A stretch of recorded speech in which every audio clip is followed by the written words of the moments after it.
जी। अब जो second topic है वो क्या है आपके पास कि और सेकंड ऑर्डर रिएक्शन कब when the concentrations are different. जब आपके पास क्या होती हैं, कंसंट्रेशंस क्या हो जाएंगी, डिफरेंट हो जाएंगी।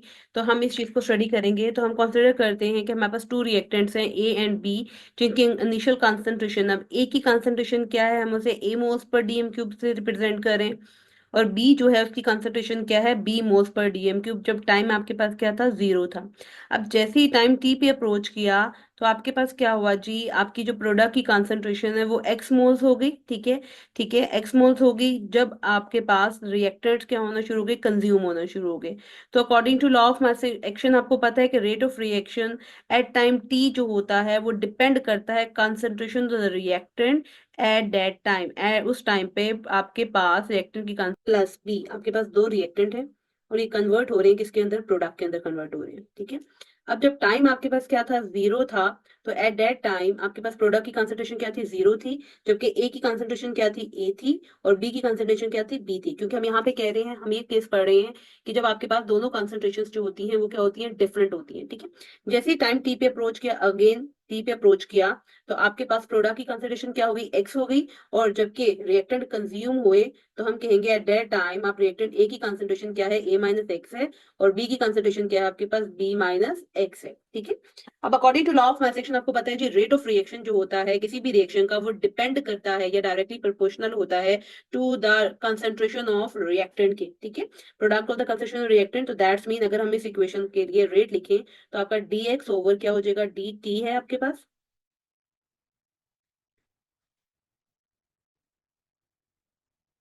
जी, डी एक्स ओवर आपके पास क्या आया, डी टी आ गया।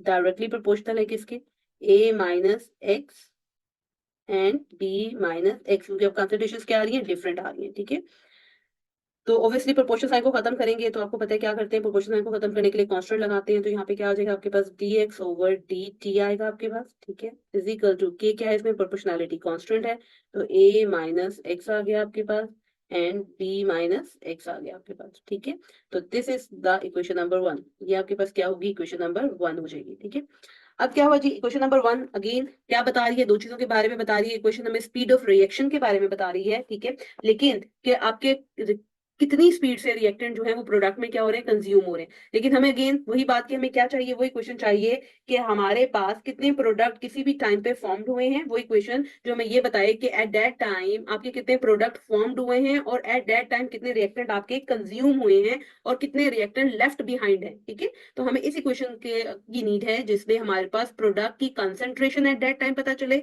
और हमें क्या पता चले कि eight that time how many reactant left behind और आपके कितने रिएक्टेंट जो है वो पीछे बच गए। ठीक है, तो हम क्या करेंगे, क्वेश्चन नंबर वन की इंटीग्रेशन करेंगे। ठीक है, तो इंटीग्रेशन करने से पहले अगेन हमने फर्स्ट ऑफ ऑल क्या करना है, सेपरेशन ऑफ वेरिएबल्स करेंगे। आप सबसे पहले क्या करोगे, सेपरेशन ऑफ वेरिएबल्स, वेरिएबल्स को हम सेपरेट कर लेते हैं और उसके बाद आप क्या करोगे, इंटीग्रेशन करोगे। तो आपके पास स्टेप क्या है, सेपरेशन ऑफ वेरिएबल्स। आप वेरिएबल्स को क्या कर रहे हो, सेपरेट कर रहे हो। तो वेरिएबल्स को सेपरेट करने के लिए आप क्या होगा आपके पास, जी, तो आपके पास क्या हो जाएगा, डी एक्स ओवर यहाँ पे क्या आ जाएगा, A minus X, right hand side से वो यहाँ पे डिवाइड हो जाएगा, बी माइनस एक्स हो गया आपके पास, इज इक्वल टू आपके पास क्या हो जाएगा, के डी टी।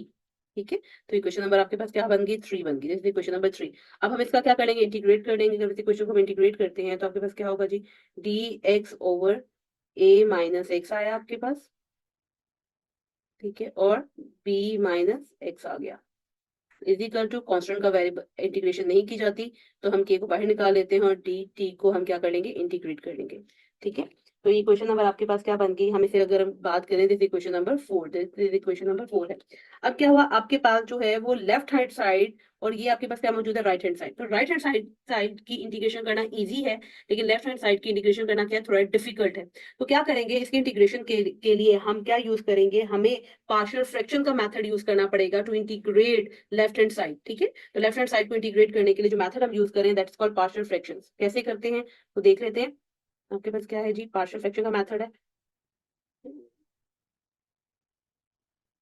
पार्शियल फ्रैक्शन किसकी करने लगे हैं हम, लेफ्ट हैंड साइड की है कि उससे इंटीग्रेशन थोड़ी सी डिफिकल्ट है। तो हम जो मेथड यूज करते हैं इंटीग्रेट करने के लिए that is called partial fraction. Partial fraction किसकी करनी है, लेफ्ट हैंड साइड की करनी है, तो हम लेफ्ट हैंड साइड को कुछ इस तरह लिख रहे हैं, 1/a-x b-x आपके पास आ गया, इज इक्वल टू, अब क्या हुआ जी, इसमें हमने ए लिखा, ए यहाँ पे कांस्टेंट है, किसी किस्म का रिएक्टेड कंसिडर नहीं करना, ए को हमने जस्ट एक कांस्टेंट कंसिडर किया, तो हम इसे क्या करें, a-x को इधर लिख रहे हैं, प्लस बी, अगेन एक कांस्टेंट आया आपके पास, कांस्टेंट है ये, ठीक है, रिएक्टेड की बात नहीं करी, these are constant, A and B are constant, तो ये क्या हो गया, b-x आ गया आपके पास, ठीक है। इस इक्वेशन नंबर मैं नाम दे देती हूँ इक्वेशन नंबर 5 का, दिस इज इक्वेशन नंबर 5, ठीक है। अब क्या करेंगे, हम इस इक्वेशन को क्या करेंगे, इंटीग्रेट करेंगे, इंटीग्रेट करने से पहले हम इस पे इंटीग्रेशन का साइन लगा लेते हैं जी। तो क्या आया आपके पास, इंटीग्रेट करना हमने इस इक्वेशन का, 1/a-x b-x आया, साथ हम क्या लगा रहे हैं, dx इज इक्वल टू, इसी तरह राइट हैंड साइड को भी कर लेते हैं,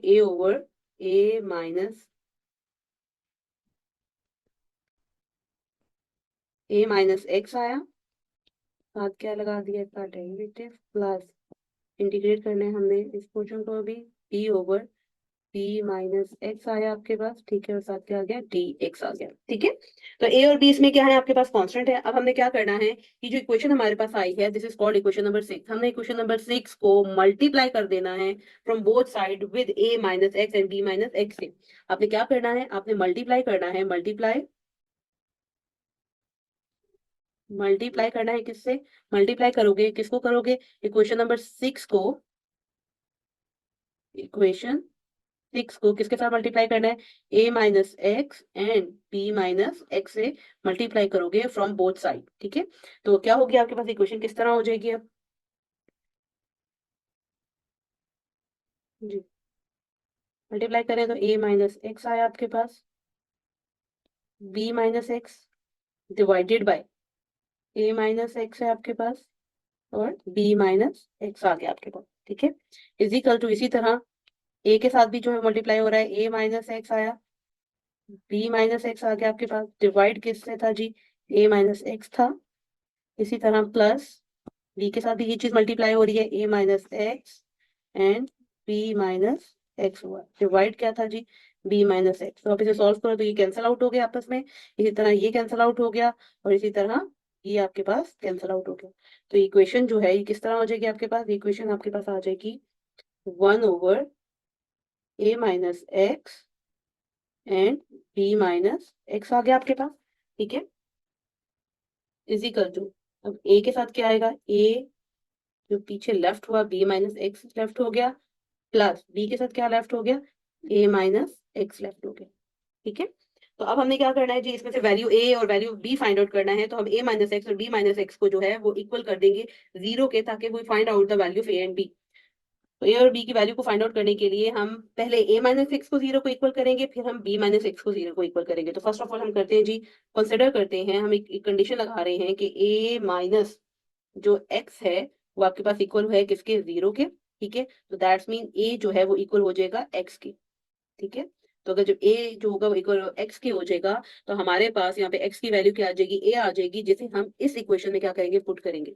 आप जब इस इक्वेशन में पुट करोगे तो आपके पास क्या आएगा,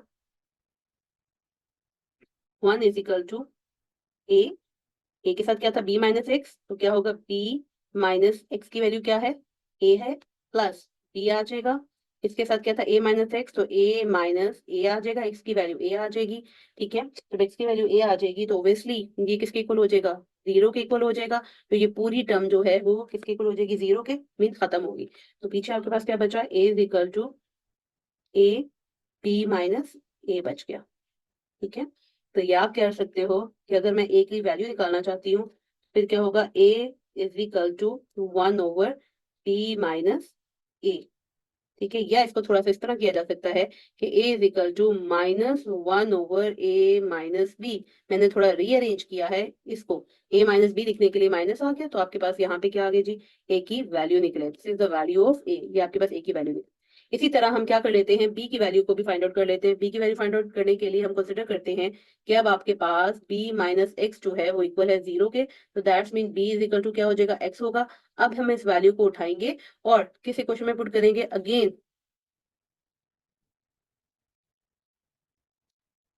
जी। अगेन हम क्या करेंगे जी, इस इक्वेशन में पुट करेंगे जहां पे आपके पास x जो है वो इक्वल हो जाएगा b के।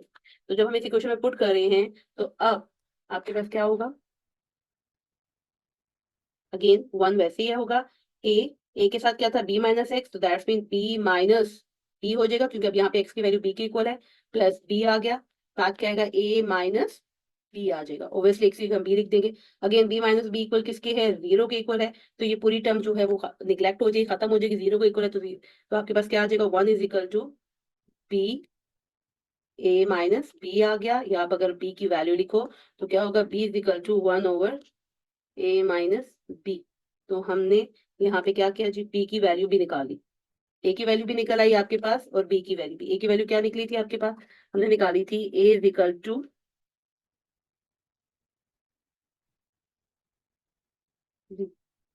ए is equal to minus one over A minus B निकल आई थी। तो यहाँ पे हमारे पास जो है वो बी की वैल्यू भी निकल आई कांस्टेंट की, और ए कांस्टेंट की वैल्यू भी निकल आई। अब हमने क्या करना है, यहाँ से ए और बी की वैल्यू को उठाना है, और इक्वेशन आपके पास जो थी इक्वेशन नंबर 5 उसमें हम क्या कर देंगे, पुट कर देंगे। इक्वेशन नंबर 5 कौन सी थी पहले से देख लेते हैं। इक्वेशन नंबर 5 आपके पास, उसे दोबारा रीराइट कर लेते ताकि समझने में आसानी हो। क्या है आपके पास, इक्वेशन थी आपके पास one over A minus X b minus X, और फिर हमने कहा इसका हमने dx डेरिवेटिव लेना था, इज इक्वल टू आपके पास क्या आया था जी, a ओवर, ठीक है, a माइनस एक्स था, dx plus b over b minus x dx। ये क्वेश्चन थी। इसी क्वेश्चन में हम क्या करेंगे, a की और b की वैल्यू जो हमारे पास एक से पुट कर देंगे। जब पुट करेंगे तो आपके पास क्या हो जाएगा, ये ऑब्वियसली हम जब इसको सॉल्व करेंगे तो ऑटोमेटिकली जो है वो आपका लेफ्ट हैंड साइड जो है इसका भी जो है वैल्यू आएगी। तो हम जस्ट यहाँ पे करते हैं, अगर मैं पुट करूँ तो क्या होगा आपके पास ए की value minus one over B निकली, तो दैट्स मीन आपके पास क्या हो जाएगा, minus one over A minus B, और ए माइनस एक्स पहले ही मौजूद था, ए माइनस एक्स आ गया आपके पास, ठीक है, डी एक्स प्लस बी की वैल्यू क्या निकली है आपके पास, अगेन बी की वैल्यू ए माइनस बी निकली है आपके पास, ठीक है, और इसके साथ बी माइनस एक्स पहले ही मौजूद है, साथ क्या आ गया, डी एक्स आ गया, ठीक है। अब क्या करते हैं जी, इस वैल्यू में से आपके पास जो आपके पास ए माइनस बी जो है वो इसमें कांस्टेंट मौजूद है, तो हम क्या करते हैं, कांस्टेंट का हम इंटीग्रेशन नहीं करते, तो हम क्या करते हैं इसमें ए माइनस बी जो है दोनों को इंटीग्रेशन साइन से बाहर ले आते हैं। तो आपके पास क्या हो जाएगा, one over A minus B आया, ठीक है, माइनस अंदर ही रहा, वन ओवर क्या हो गया, ए माइनस एक्स हो गया आपके पास, इसके साथ आएगा डी एक्स प्लस, इसी तरह one over A minus B हमने बाहर ले लिया, और साथ क्या आया जी, one over B minus X and D X, ठीक है। अब जब हम इसकी इंटीग्रेशन करते हैं one over A minus X की, तो आपको पता है सिंपल क्या आ जाता है, log of natural A minus x आता है, ठीक है, minus log of natural A minus x, minus minus से क्या हो जाएगा, कैंसल आउट हो जाएगा। तो सिंपल अगर हम बात करें तो आपके पास जो है इसकी इंटीग्रेशन और इसकी इंटीग्रेशन का रिजल्ट जो है वो क्या आएगा, अगर इसकी बात करें तो इसका आएगा लॉग ऑफ नेचुरल आपके पास, ठीक है, ए माइनस एक्स आ जाएगा, और इसकी अगर बात करो तो ये minus log of natural b minus X आ जाएगा। तो हम वैल्यू को पुट करते हैं,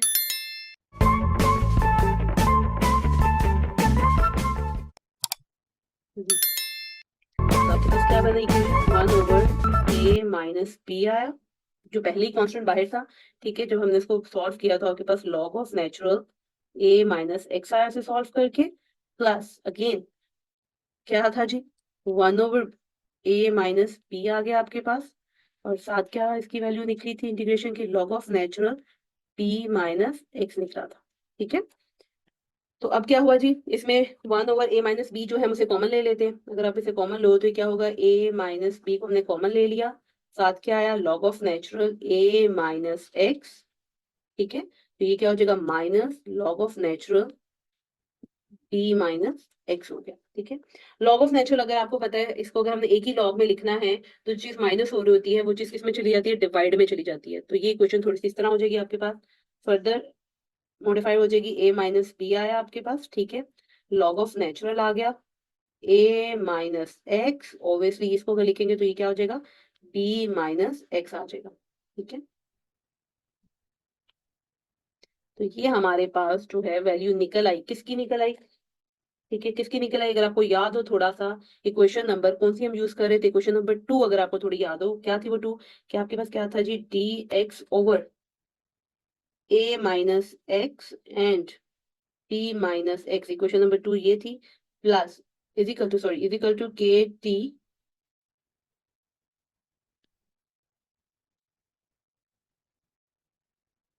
के और डी टी, ये क्वेश्चन नंबर 2 थी अगर आपको याद हो। तो हमने क्या किया जी, क्वेश्चन नंबर 2 जो थी उसमें इसकी वैल्यू हमने निकाल ली, जो भी थोड़ी देर पहले आई।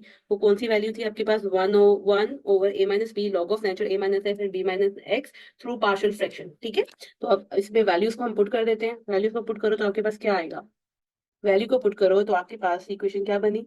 1 over A minus B log of natural a minus x divided by b minus x, और राइट हैंड साइड की इंटीग्रेशन करने से आपके पास क्या आया? के टी प्लस सी आ गया। ठीक है, हम इसे इक्वेशन नंबर 7 का या नाम दे देते हैं। ये क्वेश्चन आ गई। अब इसमें क्वेश्चन नंबर, हम इसे क्वेश्चन नंबर किसका नाम दे रहे हैं? 9 का या 8 का नाम दे देते हैं। ठीक है, अब ये क्वेश्चन नंबर 8 जो है, इसमें सी जो है वो आपके पास क्या है? इंटीग्रेशन कांस्टेंट है। जब ये इंटीग्रेशन कांस्टेंट है तो ऑब्वियसली हमें इंटीग्रेशन कांस्टेंट की वैल्यू भी चाहिए। तो इंटीग्रेशन कांस्टेंट के लिए वैल्यू के लिए अगेन हम बाउंड्री कंडीशंस अप्लाई करेंगे, और बाउंड्री कंडीशन बेस्ट कौन सी है? जब टाइम 0 होगा तो एक्स की वैल्यू भी क्या होगी? आपके पास 0 आ जाएगी। जब टाइम आपके पास क्या होगा? 0 होगा, तो एक्स की वैल्यू भी क्या है? आपके पास 0 है। ठीक है जी, तो क्या हमने किया जी? बाउंड्री कंडीशंस अप्लाई की।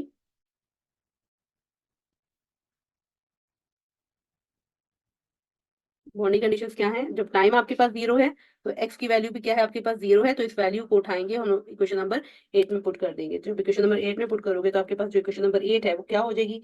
उसको थोड़ा सा देख लेते हैं। आपके पास फर्स्ट ऑफ ऑल क्या आएगा जी? 1 ओवर ए माइनस बी था, एज इट इज आ गया आपके पास। ठीक है, लॉग ऑफ नेचुरल, ठीक है, ए माइनस एक्स था तो एक्स की वैल्यू हमने यहाँ पे कहा क्या है? 0 है। तो जब टाइम 0 था तो प्रोडक्ट की कंसंट्रेशन 0 थी, डिवाइडेड बाय बी माइनस क्या हो जाएगा? 0 हो जाएगा। ठीक है, इज इक्वल टू के, अगेन हमने टाइम को टी 0 कहा था, प्लस क्या हो जाएगा? सी आ जाएगा। तो ये आपके पास इक्वेशन क्या हो जाएगी? ए माइनस बी, ठीक है, log of natural A over B आ जाएगा आपके पास, इज इक्वल टू सी के। तो ऑब्वियसली ये पूरे का पूरी टर्म 0 में चली जाएगी। तो आपके पास ये जो है, ये वैल्यू किसकी निकल आई? सी की निकल आई। ठीक है, इस वैल्यू सी को उठाएं और इक्वेशन नंबर 9 में क्या करते? पुट कर दे सिंपली। तो हम इसकी वैल्यू जब पुट करेंगे तो आपके पास क्या आ जाएगा? 1 ओवर ए माइनस बी आया, ठीक है, log of natural A minus X divided by B minus X आ गया, is equal to K T, और सी की जगह हमने क्या लिखना है? सी की वैल्यू जो भी क्या निकली है? 1 ओवर ए माइनस बी निकली है, log of natural A over B निकला है। अगेन ये क्वेश्चन है for the second order reaction, when क्या होगा? जब आपके पास कॉन्सेंट्रेशन क्या हो जाएंगी? डिफरेंट हो जाएंगी। तो again this is a straight line equation. Straight line equation है, कैसे स्ट्रेट लाइन इक्वेशन है? ये आपके पास क्या होगा? ये अलोंग द वाई एक्सिस आ गया। ठीक है, ये दो क्या है? दिस इज स्लोप, के यहाँ पे क्या होगा? आपके पास स्लोप आ जाएगी। ठीक है, और टी यहाँ पे क्या है? आपके पास एक्स एक्सिस आ गया, और ये पूरे का पूरा जो है वो इंटरसेप्ट की वैल्यू आ गई। तो ग्राफ आपके पास क्या बनेगा? कुछ इस तरह बन जाएगा। ठीक है, यहाँ पे क्या आएगा? वाई एक्सिस पे आपके पास 1 ओवर ए माइनस बी, ठीक है, log of natural A minus X divided by B minus X. X axis पे क्या आएगा? टाइम आ जाएगा, अगेन इंटरसेप्ट की वैल्यू है। ठीक है, तो वैल्यू क्या हो जाएगी? 1 over A minus B log of natural A over B, ये आपके पास इंटरसेप्ट की वैल्यू आ गई। इसी तरह आपके पास जो स्लोप है वो कितनी इक्वल हो जाएगी?